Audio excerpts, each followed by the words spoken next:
Spotlight நேயர்களே, இந்த எபிசோட்ல வந்து ஒரு ஒரு அடிப்படையான ஒரு fundamental analysis for trading.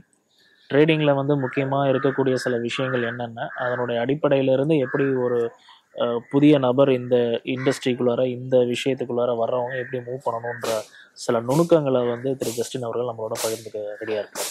Okay, நல்லது சார்.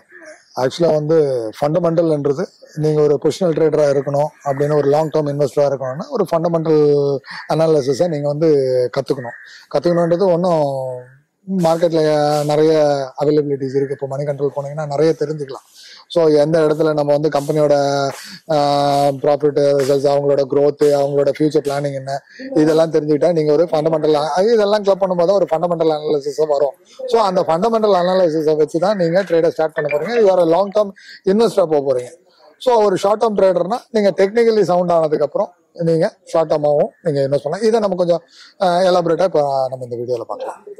Thank you sir. இப்போ இந்த fundamental analysis of trading, so இதில் வந்து பார்த்தீங்கன்னா இப்போ ஒரு கம்பெனிஸை வந்து ரைட் ஃப்ரம் த பிகினிங்லேருந்து அனலைஸ் பண்ணுறது, அவங்களோட பாஸ்ட் பெர்ஃபார்மன்ஸஸ் என்ன, ப்ரெசென்ட்டில் எப்படி இருக்காங்க, ஃப்யூச்சரில் எப்படி மூவ் ஆக போகிறாங்கன்ற சில இன்டெப்த் அனாலிசிஸை எப்படி பண்ணுறது, what are the fundamentals included in this entirety, and ஒரு long term versus short term fundamental அனாலிசிஸ்ன்றது என்ன, அண்ட் இம்பார்ட்டன்ஸ் ஆஃப் ஏர்னிங்ஸ்னால் என்ன, ரெவென்யூ என்ன, அந்த க்ரோத் ரேட்டு. ஸோ இப்போ ஃபார் எக்ஸாம்பிள் ஒரு நார்மல் பர்சன் வந்து ஒரு மணி கண்ட்ரோல் மாதிரியான ஒரு வெப்சைட்டுக்குள்ளார போயிட்டு நிறையா இன்ஃபர்மேஷன்ஸை கன்சியூம் பண்ணுறாங்கன்னா எங்கே ஆரம்பிக்கணும், எங்கே போகணும், என்ன பண்ணணும், ஸோ இதில் இருக்கக்கூடிய நிட்டிகிரிட்டிஸ் என்ன உங்களுடைய நாலேஜ்? ஃபர்ஸ்ட் ஆஃப் ஆல் வந்து ஒரு பிகினராகவோ இல்லை ஒரு ட்ரேடிங் பண்ணிட்டு இருக்காங்களோ அவங்க வந்து ஃபர்ஸ்ட் திங்க் பண்ண வேண்டியது,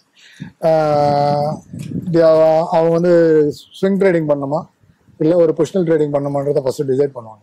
ஃபர்ஸ்ட் என்ன பண்ணாங்க, ஒரு ஸ்விங் ட்ரேடிங் பண்ணுறவங்கன்றது வந்து அது வந்து பியூர்லி டெக்னிக்கல்ன்றது வந்து பார்த்தீங்கன்னா ஒரு கம்பெனியை நம்ம வந்து ஒரு ஸ்விங் ட்ரேடிங் பண்ணுறோம், இப்போ ஒரு 4 நாள் ஹோல்ட் பண்ணுறோம், ஒரு வாரம் ஹோல்ட் பண்ணுறோம், ஒரு 10 நாள் ஹோல்ட் பண்ணுறோம், அதில் நம்ம ப்ராஃபிட் பண்ணோம்னா they want to learn technical. அதுக்கு ஃபண்டமெண்டல்ன்ற ஒரு அனாலிசிஸ் இப்போதைக்கு அவசியமே இல்லை.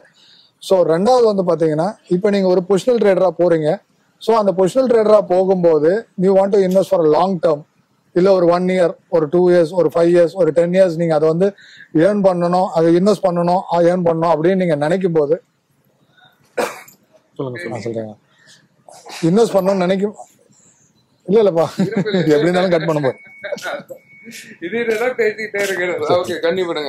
இப்ப நீங்க வந்து ஒரு பொசிஷனல் ட்ரேடரா போறீங்க, ஒரு 1 இயர்ஸ், 5 இயர்ஸ், ஒரு 10 இயர்ஸ் இன்வெஸ்ட் பண்ண போறீங்கன்னா you want to analyse the company first.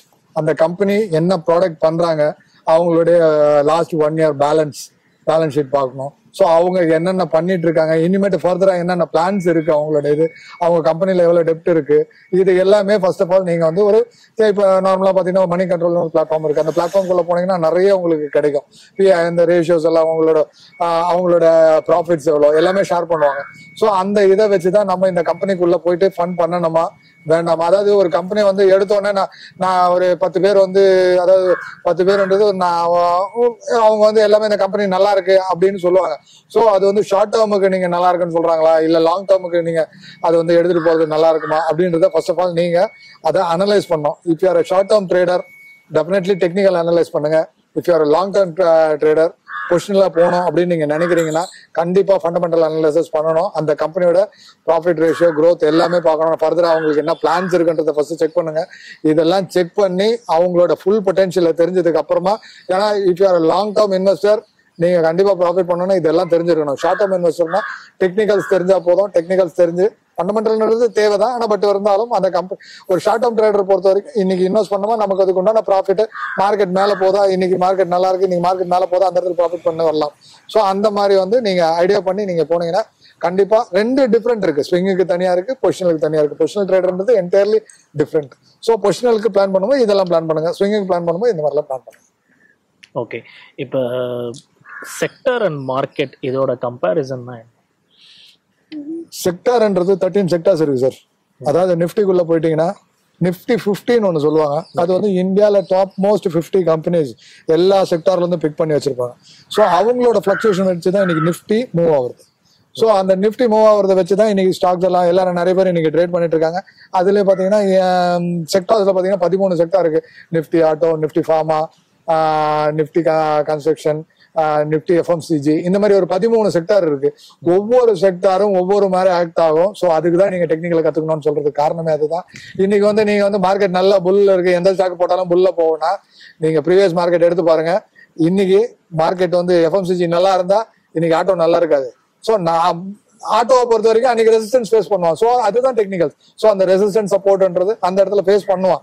So அப்போ மார்க்கெட் இன்னைக்கு வந்து காலையில நிப்டி வந்து பிளஸ் 100 பாயிண்ட்ஸ் பிளஸ் 150 பாயிண்ட்ஸ் அப்படின்னு நினைச்சிட்டு நீங்க ஆட்டோ செக்டாருக்குள்ள போனீங்கன்னா ஆட்டோ செக்டார் ஒருவேளை நெகட்டிவ்ல இருக்கும்.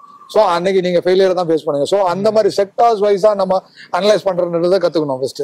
ஸோ செக்டார் ஒரு ஸ்டாக்குக்குள்ள போனா நிறைய விஷயங்கள் இருக்கு சார். நிப்டியை பார்க்கணும், நிப்டியோட பேஸ் பண்ணி என்னென்ன ஸ்டாக்ஸ் வந்து அன்னைக்கு புல்ல போயிட்டு இருக்கு, என்னென்ன செக்டார் அன்னைக்கு பியர்ல இருக்கு. ஸோ சில நீங்க எடுத்து பாத்தீங்கன்னா தெரியும், ஒரு 13 செக்டார்லயும் 13 செக்டாரும் பாசிட்டிவ்ல இருக்காது. 13 செக்டார்ல 10 செக்டார் வந்து பாசிட்டிவ்ல இருக்கும், 5 செக்டார் 3 செக்டார் வந்து நெகட்டிவ்ல இருக்கும். சிலதுல பாத்தீங்கன்னா 8 செக்டார் நெகட்டிவ்ல இருக்கும், பேலன்ஸ் இருக்க செக்டார் 5 செக்டார் பாசிட்டிவ்ல இருக்கும். சோ நம்ம ஃபர்ஸ்ட் பிளான் பண்றோம். அதுக்கு நிறைய டெக்னிக்கல் அனலைசிஸ் எல்லாம் நிறைய இருக்கு. சோ அப்ப அந்த செக்டார்ஸ்ன்றது இதுதான். ஒவ்வொரு கம்பெனிக்கும் ஒவ்வொரு செக்டாரை தான் பிரிச்சு வச்சிருப்பாங்க. ஆட்டோன்னு எடுத்தீங்கன்னா ஆட்டோ செக்டார்ஸ் ஃபுல்லா அதுக்குள்ள கிளப் ஆகும். இப்போ ஃபார்மான்னு எடுத்துக்கிட்டீங்கன்னா ஃபார்மா ஃபுல்லா கிளப் ஆகிறது தான் ஃபார்மா செக்டார். இதுல எல்லாத்துலயும் டாப் கம்பெனிஸ் எடுத்துதான் நிப்டி 50ல போட்டிருக்காங்க. சோ அந்த நிப்டி 50ஆல இந்த செக்டார்லாம் ஆக்ட் ஆகும்னா கண்டிப்பா ஆக்ட் ஆகாது, 100% ஆக்ட் ஆகும். So we want to analyse everything. ஒரு ட்ரேட்ன்றது சாதாரணமான விஷயம் கிடையாது. எல்லாத்தையுமே அனலைஸ் பண்ணணும். நிப்டி அனலைஸ் பண்ணணும், கம்பெனிஸ் அனலைஸ் பண்ணணும், செக்டார் அனலைஸ் பண்ணணும். அதுக்கப்புறம் தான் நீங்க உள்ளேயே போகணும். உள்ள போய் ஒரு ட்ரேட் பண்ணி ஒரு சக்சஸ் பண்ணனா, இப்போ ஒரு ஷார்ட் டேர்ம் இன்வெஸ்டர்னா ஒரு 3 நாள் 4 நாள் அந்த செக்டார் உங்களுக்கு க்ரோத் கொடுப்பானான்றது உங்களுக்கு தெரியணும். சோ இன்னைக்கு மார்க்கெட் ட்ரெண்ட் மேல இருக்குன்னா அந்த மார்க்கெட் ட்ரெண்ட் மேல இருக்கு, எதனால மேல இருக்குன்றத ஃபர்ஸ்ட் நீங்க தெரிஞ்சுக்கணும். சோ அந்த இடத்துல எஃப்ஐஎஸ் அந்த இடத்துல தான் இன்புட் போடுவோம். அவனோட ஃபுல் ஃபண்டிங் அந்த இடத்துல தான் இருக்கும். எந்த செக்டார் ஆக்ட் ஆகுதோ அன்னைக்கு அந்த செக்டார் மட்டும் தான் ஆக்ட் ஆகும். அந்த செக்டாரால தான் நிப்டி பிளஸ் ஆயிட்டு இருக்கும். ஆனா இது நிறைய பேருக்கு தெரியறது கிடையாது. ஐடியா போயிட்டு நீங்க ஃபார்மா பிளஸ்ல போயிட்டு இருக்கோம், எஃப்எம்சிஜில நான் எடுத்திருக்கேன் மார்க்கெட் இவ்வளவு பிளஸ்ஸா இருக்கு, ஆனா என் ஸ்டாக் மட்டும் மேல போறோம்னா கண்டிப்பா போவாது. So you want to analyze the sector. Sector is very important role in stock market trading. கண்டிப்பா செக்டார் தெரிஞ்சுங்க. இப்ப economic indicators impacting the stocks பிரைசஸ்ன்றாங்க இல்லையா? இப்ப நீங்க சொல்றது அதுதான் நியூஸ். நீங்க சொல்றது ஓகே, நீங்க சொல்றது நியூஸ் பேஸ் பண்ணி ட்ரேட் பண்ண முடியுமா? எகனாமிக் நியூஸ் பேஸ் பண்ணி ட்ரேட் பண்றது it is entirely different trading sir. As a mentor என்னோட எக்ஸ்பீரியன்ஸ் நான் பார்த்த வரைக்கும் ஒரு எஃப்ஐஎஸ், ஒரு டிஏஎஸ், ஒரு ஹெட்ஜ் ஃபண்ட் மேனேஜர்ஸ் இவங்க எல்லாம் வந்து மார்க்கெட்டோட நியூஸை வச்சு தெளிவா சொல்ற, மார்க்கெட்டோட நியூஸை வச்சு they are traveling to that place. அந்த இடத்துக்கு அவன் மார்க்கெட்டை கொண்டு போனோம்னு நினைக்கிறதுனால மட்டும்தான் அந்த நெகட்டிவ் யூஸ் பண்றான், பாசிட்டிவ் யூஸ் பண்றான். சோ அந்த இடத்துக்கு போனோடனே நீங்க நினைக்க கூட மாட்டீங்க அந்த இடத்துல இருந்து ஹியூஜ் ஃபால் இருக்கும் மார்க்கெட். நீங்க வேணா செக் பண்ணி பாருங்க. சிம்பிளா சொல்றேன், ஒண்ணுமே இல்லை. நீங்க அந்த வார் வந்ததுல வார்ல பாருங்க, அன்னைக்கு மார்க்கெட் வந்து ஹியூஜ் கிராஷ். வார் வந்தோடனே ஹியூஜ் கிராஷ். நெக்ஸ்ட் டே எங்க சார் போச்சு வார்? டபுள் த ப்ராஃபிட் கொடுக்குறான். எங்க போச்சு வார்? வாருக்கு உண்டான நியூஸ் எங்க போச்சு? நெக்ஸ்ட் டே வார் இல்லையா? கண்டிப்பா வார் இருந்தது. So market they are using the news, they are travelling to the desired location. அந்த லொகேஷனுக்கு எடுத்துட்டு போய் அவங்க உங்ககிட்ட இருக்கிற பணத்தை எப்படி வாங்க முடியும்ன்றது மட்டும் தான் அவங்களோட concept. They are working for their money. நம்மளோட பணத்தை எப்படி உங்ககிட்ட இருந்து வாங்கணும், உங்களுக்கு பணம் கொடுக்கணுன்றதுக்காக மார்க்கெட் கிடையாது. நாட்டை ஒரு இண்டிவிஜுவல் இன்வெஸ்டர் வந்து சம்பாதிக்கணுன்றதுக்காகவே மார்க்கெட் கிடையாது. இப்ப இதுல ஒரு எனக்கு தெரிஞ்ச ஒரு விஷயத்த கேட்கறேன், அது ரைட்டான்றது correct me if I am wrong. இப்ப கிரீன் ஹைட்ரஜன் பத்தி ஒரு பெரிய டீல் வந்து இந்தியா வந்து இட் இஸ் சைனிங். கண்டிப்பா. ஸோ நெக்ஸ்ட் டே வந்து அதானியோட கிரீன் எனர்ஜி ஸ்டாக்ஸ் வந்து ஒரு ரேட்டுக்கு உள்ள வருது. So everybody is buying. So திடீர்னு இந்த ஹிண்டன்பர்க் நியூஸ் வந்தோடனே மார்க்கெட் கிராஷ், உடனே ஃபுல்லா மார்க்கெட் கிராஷ் ஆகி கிரீன் ஹைட்ரஜன் வாங்கினா வந்து கிரீன் கிரீனா போச்சு, ரெட்டா போச்சு. இப்பவும் sir market news definitely if you are a technical trader, as a மென்டரா கூட நான் இதை சொல்றேன்னு கூட நீங்க எடுத்தீங்க.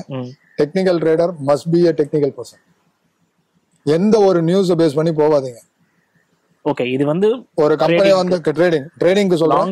லாங் டேர்ம் இன்வெஸ்டர்ன்றது இட் இஸ் கம்பெனியோட growth என்ன அப்படின்றது. அவங்க வந்து இன்னைக்கு மார்க்கெட் மேல போகுமா நாளைக்கு மேல போகுமான்றது அவங்க பார்க்க போறது கிடையாது. அவங்களோட தாட் ப்ராசஸே வேற.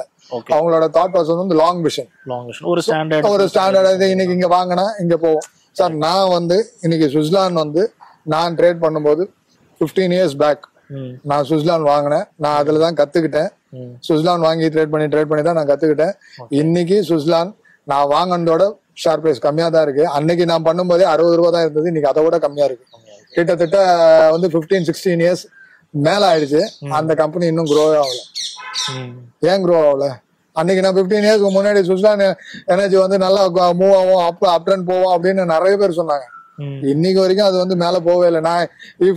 நான் என்கிட்ட வந்து பணம் இருக்கு, நான் ஒரு குட் இன்வெஸ்டரா இருக்கணும் ஆசைப்பட்டு நான் சுவிட்சர்லாந்து எனர்ஜில நான் போட்டிருந்தேன்னா ஸ்டில் ஐ எம் ஜீரோ. நான் தப்பா சொல்ல, கம்பெனியோட இது சொல்ல. இட் இஸ் a வெரி என்ன சொல்றது, நிறைய ட்ரேட் பண்ணக்கூடிய பொட்டன்ஷியல் அந்த இதுல இருக்கு. சுவிட்சர்லாந்து வந்து நீங்க நிறைய பேர் ட்ரேட் பண்றாங்க ஷார்ட் டேர்ம் ப்ராஃபிட் பண்றதுக்காக. ஸோ அது வந்து டெக்னிக்கலா பர்சனலா தான் முடியும், இன்வெஸ்டரா முடியவே முடியாது. இன்வெஸ்டரா வந்து நம்ம பிளான் பண்ணும்போது நாளைக்கு என்ன நடக்கும்ன்றதை நம்மளால இன்னைக்கு டிசைட் பண்ண முடியாது. ஆனா பட் இன்வெஸ்ட்மெண்ட் கரெக்டா இருந்ததுன்னா கண்டிப்பா கரெக்டா போகும். ஆனா பட் நான் என்ன சொல்ல, ஸ்விங் ட்ரேடிங்ல போங்க, ஏர்ன் பண்ணுங்க, ஈஸியா ஏர்ன் பண்ணுங்க, டெக்னிக்கலை கத்துக்குங்க, ஈஸியா ஏர்ன் பண்ணுங்க, நாலேஜை கேதர் பண்ணிக்கங்க, ஏர்ன் பண்ணுங்க. இதுதான் வந்து நியூஸை பொறுத்த வரைக்கும். நியூஸ் பேஸ் பண்ணி ட்ரேட் கத்துக்காதீங்க, ட்ரேட் பண்ணாதீங்க. இன்னைக்கு நியூஸை பேஸ் பண்ணி தான் உங்களை சீட் பண்ண முடியும். Thank you so much sir, thank you so much for your inputs. இந்த இன்ஃபர்மேஷன்ஸ், இந்த டீடைலிங்ஸ் எல்லாமே உங்களுக்கும் பிடிச்சிருக்கும் நாங்கள் நம்புகிறோம்.